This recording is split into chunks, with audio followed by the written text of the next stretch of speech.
Hey everybody, welcome back to the Giver Method channel. My name is Jake and I'm so glad that you're able to join me.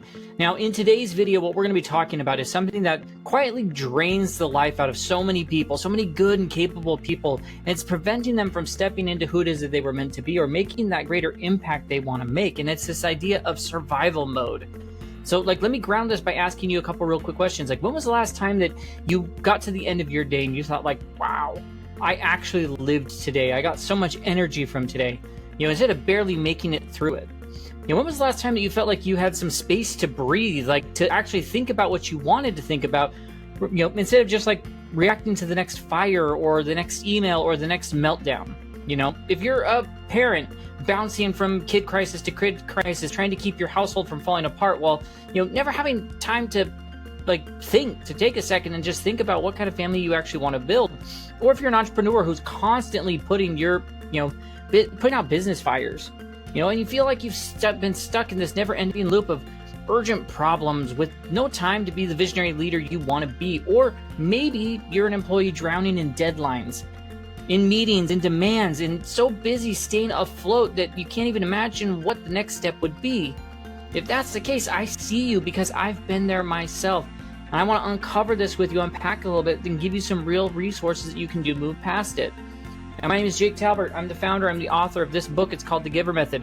Came out in November. Since coming out, it has become an Amazon bestseller. It has tons of 5-star reviews. It's sold thousands of copies.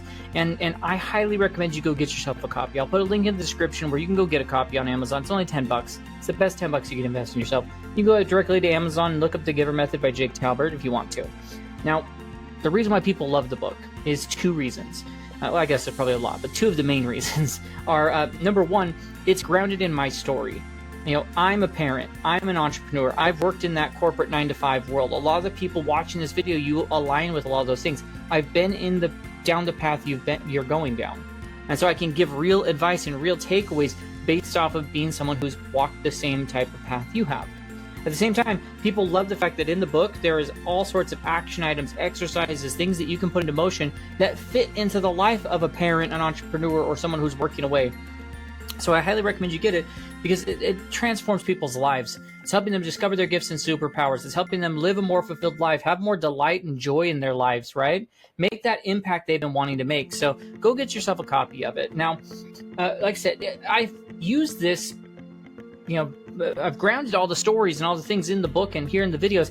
I try to ground them as a part of my own journey. I used to think that living in constant chaos was what strong and responsible people did. It wasn't that if I wasn't, reacting and available, if I wasn't going after things and hustling or whatever that may be, that I was failing in some way. But the truth is, the nonstop crisis cycle, it's not noble in any sort of way. It's what keeps you stuck where you are right now, spinning your wheels, burnt out, and wondering why you can't gain any momentum. And the thing that most people miss is the most intentional, fulfilled people aren't the ones with no responsibilities. They're the ones who've learned to carve out the tiny, choice points, even in the busiest of seasons. They know how to create breathing room inside of the chaos instead of waiting for the chaos to disappear, because let's be real, it never will disappear. And so today I want to cover these 6 different strategies and principles to help you shift from reactive living to more intentional living without blowing your life up or abandoning what matters the most to you. These are the same tools I used to move from survival mode to a place where I could actually breathe and think clearly and start creating the impact that I was meant to make. They're straight from the Giver Method book. Like I said, you grab yourself a copy, but they're designed to help you rediscover your gifts, to stop living in autopilot and start showing up in the way that feels so true to you. Because your superpowers, what you have to give to the world, they can't thrive when you're constantly putting out fires. They need that space to breathe. And so if you want to dive deeper, you can get yourself a copy of The Giver Method on Amazon. You can check out thegivermethod.com, all sorts of additional resources and details about what we do for people there. At the same time, check us out or follow us on social media, Facebook, TikTok, Instagram, LinkedIn, or subscribing here to the channel. At the same time, if you're craving some one-on-one support as a part of working your way past these sort of things, if you're feeling that burnout and you need that assistance getting you to that place where you can live a more abundant life, sometimes someone walking alongside you to build the real shifts into your life that work for you. Well, I opened up a few coaching spots. And so if that's something that interests you, you can go down into the links below and you can check it out. Like, go to the coaching page and check out what that would look like. And at the same time, you may be watching this and you have a team or host a podcast or run a mastermind or a community or an event of some kind where this message could make an impact. And if so, like, I'd love to bring it, to your people in a really down-to-earth and actionable way. So you'll find the link for speaking and podcasting below as well. And if this topic if it connects with you, if you find yourself nodding along, then, hit the like button, subscribe to the channel, tap that bell for notifications. I drop fresh content throughout the week. I want to make sure that you don't miss out on any of the things that I have that could help you to unlock what's next for you and move beyond just a to-do list or feeling that burnout and overwhelm that you may be experiencing. And so with that, let's dive into it. Let's start diving into these strategies and talk about how you can stop just surviving your days and start designing them one small intentional shift at a time to really make this bigger impact. And so the first strategy is you got to become a pattern spotter. You got to catch your crisis loops before they run the show. Like, ever feel like, you're always one step away from another mini disaster? Like, every day you're doing, like, you're dodging the curveballs. The forgotten permission slips, the late client email, the Sunday night dread that creeps in, like, that you're not really set up for the week to come. Here's the thing. Most of the, like, so-called emergencies that you have, like, they aren't random at all. They're actually patterns. But, when you're in the middle of it and you're so close to it, you don't see it. That's why you need to try and read it almost like it's a map. Like, if you're trying to read a map while you're running, staring at it, you're going to run into a wall. It's not going to work. Your brain, when stuck in survival mode, is wired to always scan for the next fire. It gets used to crisis. It keeps you locked up in this reactive mode. Blocking the part of your brain that actually helps you to plan or think creatively, or make more intentional choices. Studies even show that, like, chronic stress can literally shrink brain areas. Like, so no wonder it feels like it's tough to break out when you're in that. So what do we do? How do we start spotting those patterns? Well, the first thing is that you could spend 1 week doing like creating an emergency log, where every time you feel like you're handling a crisis at work, family, business, whatever it may be, jot down what happened, when it happened, and whether it popped up before. You don't need to go fix anything right now, just observe. And at the end of the week, you could group these together into some different buckets. Like, these are communication issues. This was poor prep. This is boundaries breakdowns. This was last minute scrambles, wherever it fits. You'll almost always find that 70 to 80% of your, like, those things, those stressors, they weren't actually surprises. They're just reoccurring guests that show up again and again. And then you pick your top 2 buckets and ask yourself, like, well, what were the early signs that I ignored? What tiny step could I have done to stop it before it blew up? Or what new boundary or system might squash this before it starts? This isn't about beating yourself up. It's about giving yourself data so that you can actually do something different next time, especially as we're going to talk about these other strategies. If you identify it and name it, well, now you're on the first step to moving forward and being able to do something about it. Because you can't fix what you can't see. Once you start catching yourself in these crisis loops, you stop feeling like it's just happening to you and start realizing that you have way more influence on it than you thought. So this is like the first big step towards moving from, like, living on autopilot to actually creating space for what matters. You can't build momentum if your energy keeps getting stolen by the same emergencies again and again. So pattern spotting sets you free from that. Now, the second strategy that we want to talk about is, like, there's this kind of time paradox prevention, right? There's a prevention investment system that you need to create. How you prevent, like, using prevention as a power move, right? Like, how it turns fires into freedom. Because if we're honest, when you're stuck in survival mode, even thinking about, like, a prevention piece can feel laughable because you're busy putting out fires. So there's no idea of, like, stepping back to build a fireproof system. Like, you just, like, I don't have the luxury to do that. I can't afford to do that. But here's the really wild truth. Those minutes you can't spare to plan, like, they're exactly what give you the time and your sanity back. Think of it like this, like those quick fixes you do to handle crises, you're spending energy on, like, no matter what, like, you're going to spend the energy either way. Prevention is about spending the same energy in a way that it pays you back over and over and over. The 5 minutes of, you spend setting up a family calendar might save you hours of morning, like, chaos. That 10 minutes you use to clarify a client project could save you days of endless edits and miscommunications. So you're not adding more to your to-do list. You're just shifting your energy. You're already going to be spending, when you're reacting to people, you're turning that into something that works with you instead of against you. So let's talk about how you start moving and start cleaning up the messes, to where you can actually start enjoying some breathing room. And so you can start with this crisis to system swap. Pick one crisis that pops up from time to time, or all the time maybe. Maybe it's the forgotten school form. Maybe it's the scramble before a meeting. Maybe it's the daily dinner panic. Instead of fixing it again, for the however many hundredth time, spend that time to the same chunk of time you'd be doing, building some simple system to stop it from happening. And then next, carve out a weekly prevention window where you take a few minutes, maybe it's 10 minutes, 20 minutes on a Sunday. You use that time to scan your week ahead and say, where might the wheels fall off? And then prepare for that, check schedules, set reminders, pre-pack what you need to pack, clear out clutter that creates, last minute stress. The key is just to treat your time like it's sacred, not optional. It's an investment into a smoother week. And then, of course, you could always try, there's the 3 problem rule, where you pick the top 3 problems that steal your energy on repeat. Maybe it's unclear family schedules. Maybe it's messy, hands-off work. Maybe it's a constant, late bill payments. Focus on solving those first. Create some sort of a system or a boundary or a habit around it. You don't have to fix everything at once. You just have to start with the big energy drains and start buying some time back for yourself. This sort of investment in a prevention system, it changes things for people, because it doesn't just help you survive the week. It helps you reclaim the mental space and energy that you didn't realize you'd be losing every single time it happens. Studies show that people who actively work on prevention cut their stress nearly in half and feel way more creative and grounded within 2 months.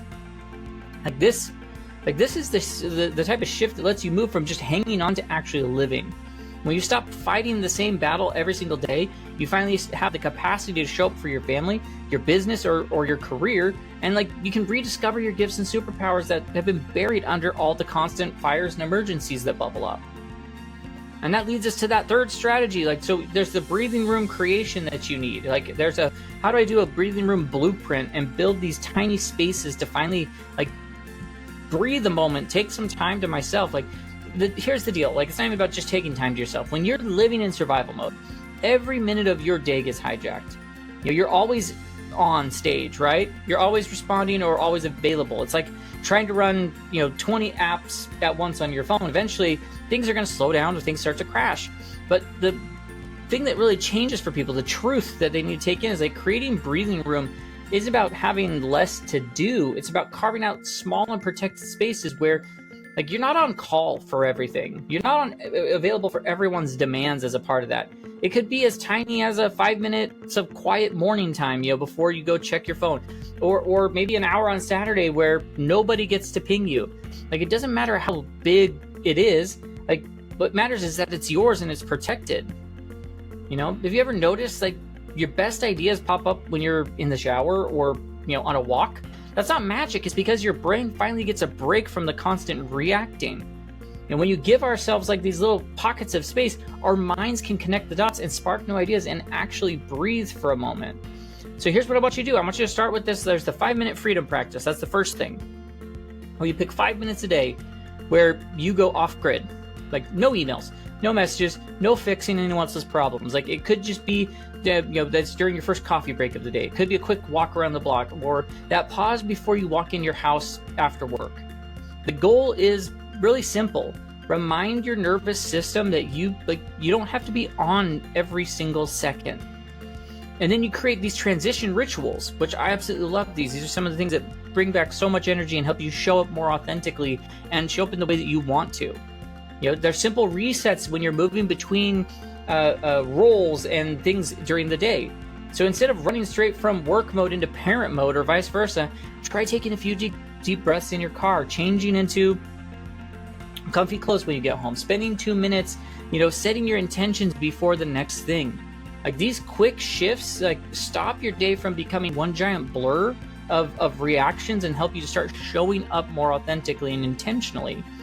And then finally, you design these protected zones in your life, spots where no urgent demands are allowed. Maybe it's your bedroom where it's like, hey, no work talk happens. It's a dinner table, no phones, phones stay out of reach.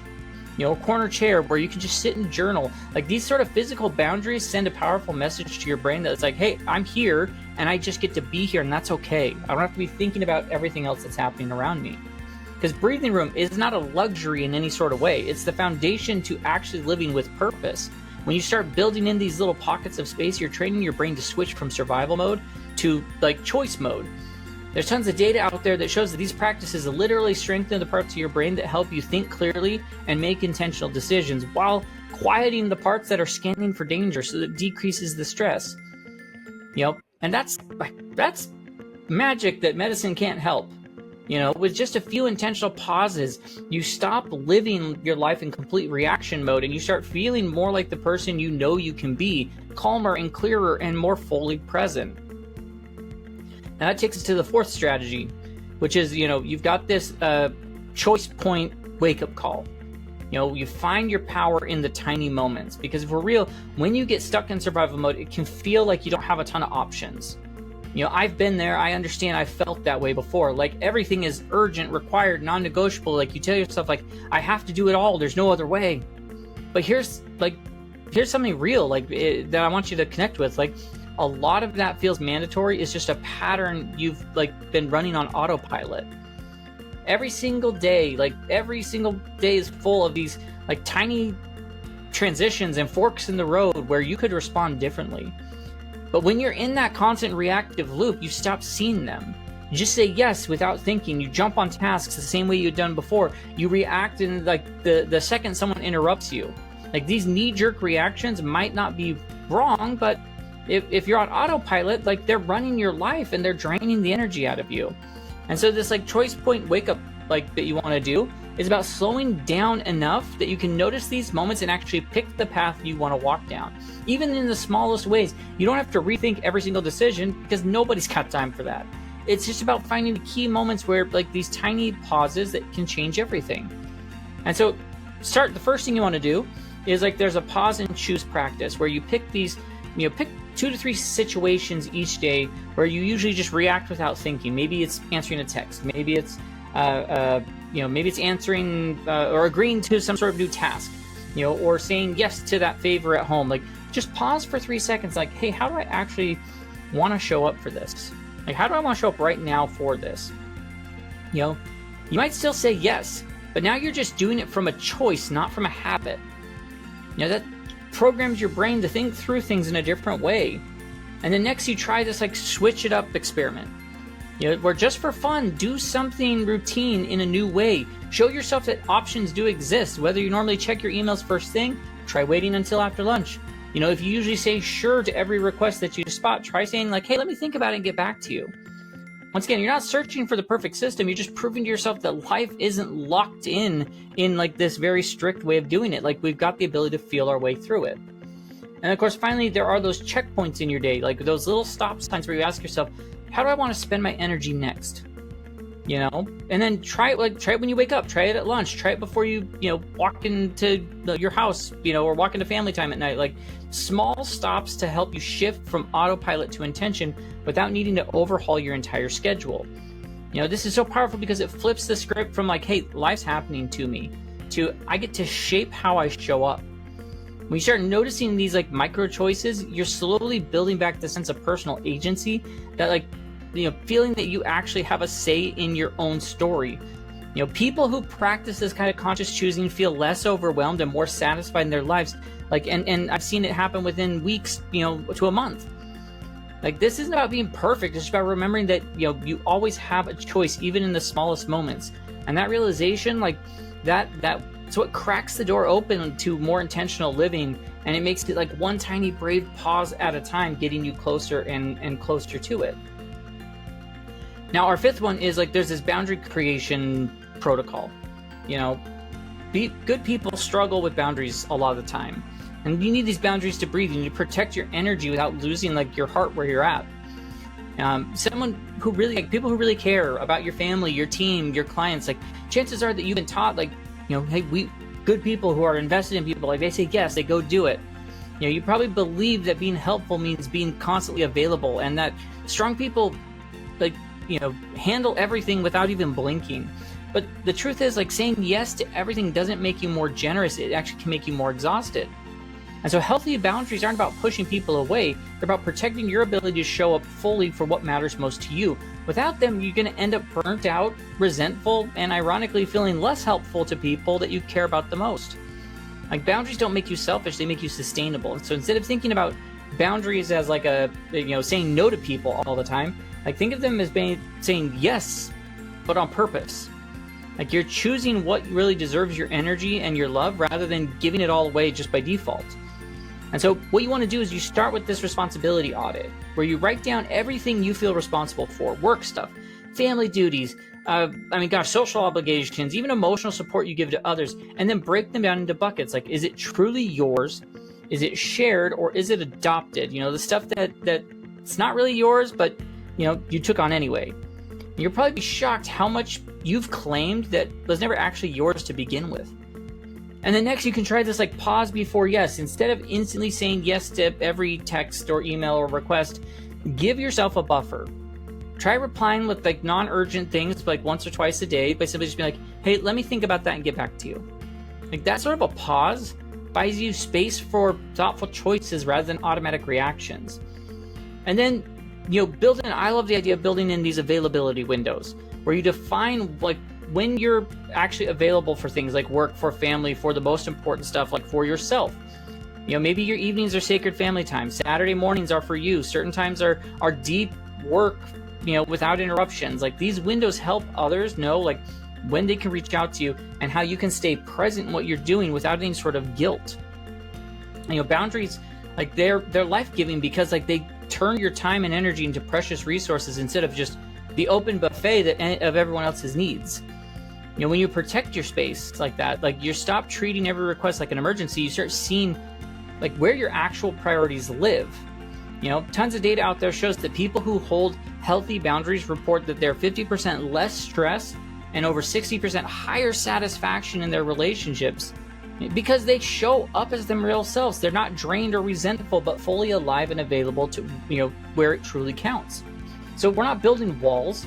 We're not building gates. We're making this in a way that we can intentionally open up to others when we choose to. It's about living a life that feels like it belongs to you, not just reacting to everyone else's demands. And then our sixth and final one is there's this intentional response system you create. You got the power of the pause and turning reactions into real choices. There's a huge difference between reacting and responding. Most of us spend our days in reaction mode without even noticing it. A reaction is quick and automatic, and it feels fueled by the old habits, stress, programming triggers that we have. A response, on the other hand, is thoughtful and rooted in who you actually want to be. And there's a really small gap between those two sometimes, but that's where freedom is going to live. When you're stuck in that survival mode, everything feels so urgent. Someone sends you a snarky email, boom, you're stressed, right? Your kid melts down and you snap without thinking. That client changes a deadline and now your whole body goes into a panic reactive mode. And the truth is we all have a split second window where we can choose how we want to respond, how we want to react. What's the moment we're doing? Most of us don't see it because we're moving too fast. And so that's the power of a pause. You're learning to spot that tiny window and turn it into a doorway of intentional living. It doesn't mean ignoring your feelings or faking calm. It just means that you're feeling what you feel and you decide on how you want to act based off of that. So you can start by doing this thing called create a trigger map, where over the next few days you write down the moments that set you off. The tough email, the loud kids, the last minute request, whatever. Not about judging yourself, you're just tracking the usual suspects. The awareness is usually the first step to change. And then you practice that stop and reset. Here's how everything goes.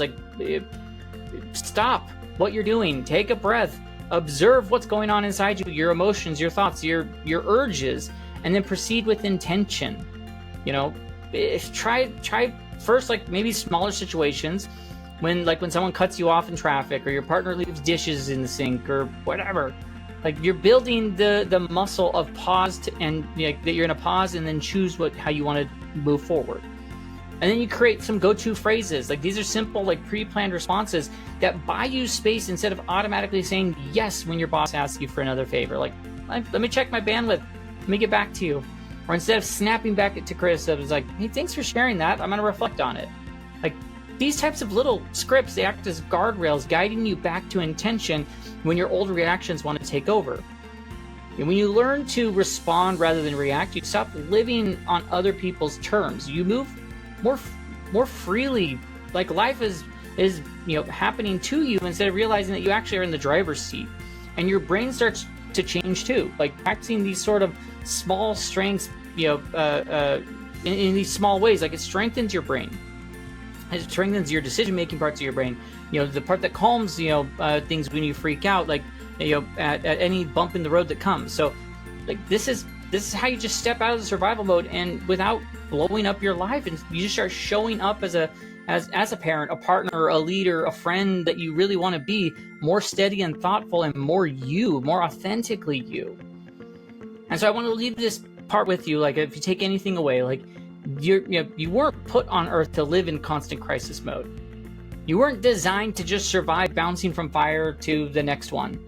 Always on edge, always on call. Those endless demands and nonsense pressure, like that feeling like you can't catch up, like, or catch a breath. Like, they're not signs that you need to push harder. That's the sign that you need to live differently.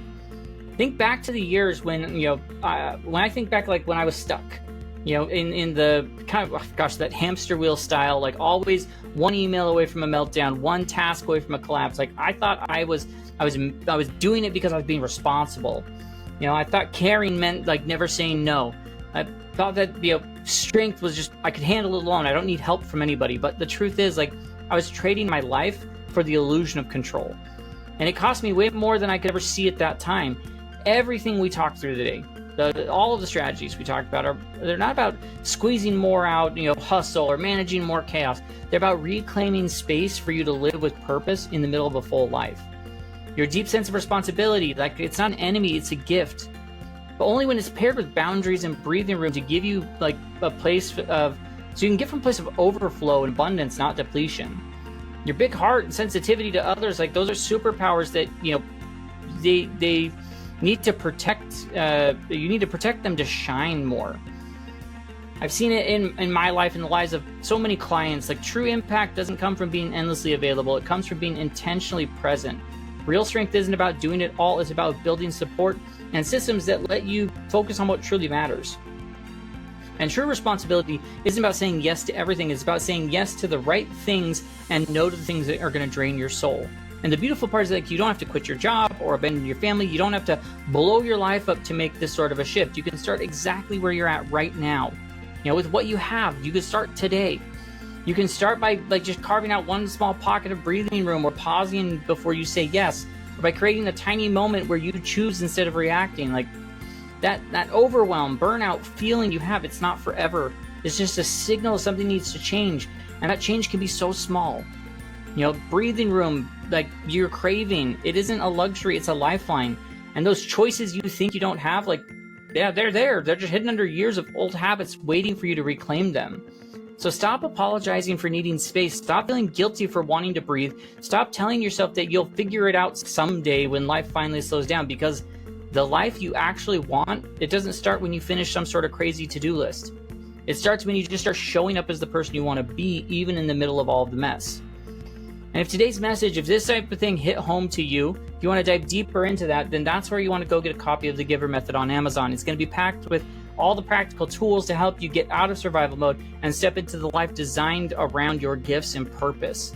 If you want someone in your corner, then someone to walk alongside you while you make these shifts, then check out those one-on-one coaching spots that I have. You'll see the link down below. And if you lead a team, a podcast, host a mastermind, or have a community where this sort of a message could resonate with them, like, let's talk. I'd love to bring it to your people in a real way, whether it be through that podcast or event, whatever that may be. Check out the link below. And if this video helped you, drop a comment, tell me what landed. Seriously, I love reading them. And if you haven't already, hit like, hit subscribe, tap that bell for notifications so that you don't miss out on what's coming next.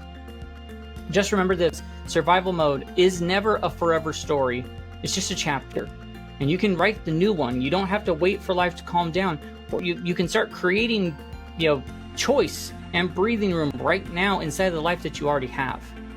And with that, I'll just say thank you so much for hanging out with me today. I cannot wait to see what you create when you stop, when we stop just getting through things, just getting through the day, and you start designing a day that builds you up and gets you more energy. And so with that, I will say we'll catch you in our next video. Have a great rest of your day.